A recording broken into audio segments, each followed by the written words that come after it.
Morning, gang. So, got this question and delighted to answer it. So, first of all, thanks for asking a really important question. And you are in a great position. Well done for saving 30K. And I am assuming you are a first time buyer. When I was a first time buyer, I was able to get 106% mortgage. So, you are in a far better position than I was back then. And you are really in the best opportunity for years because property prices have dropped.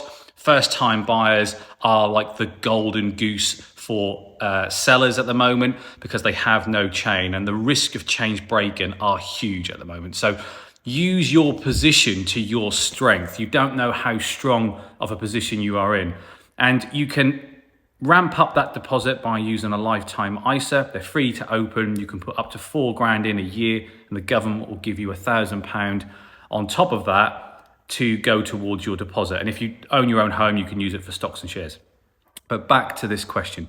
You should be absolutely buying your first home. Interest rates are high at the moment, but they aren't here to stay. And you don't have to fix in for more than 2 years. And I wouldn't recommend doing any more than 2 years because if mortgage rates don't come down a huge amount, mortgage products will become much more competitive. So for the sake of an extra couple of percent a year, to save, I think, 20% on the purchase price means now is the time to buy. But you also have to think ahead and think about how you can maximize your purchase because you're only going to do a first time purchase once.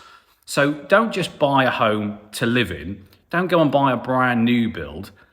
Think about where you can add value, what markets it can play to after you've added that value.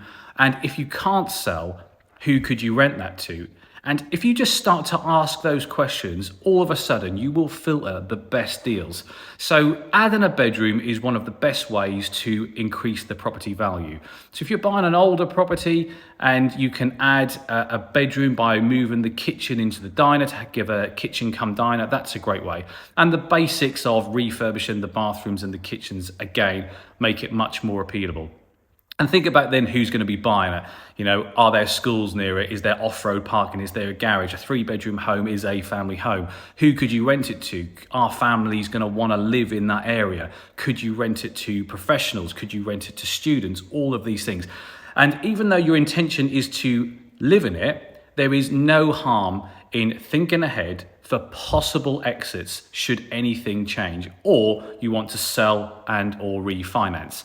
That is absolutely what I would be doing, and that is what you should be doing with your great position. Put 10% deposit down, but use the rest to improve that property and create wealth, which you can either borrow against or capitalize tax-free when you sell.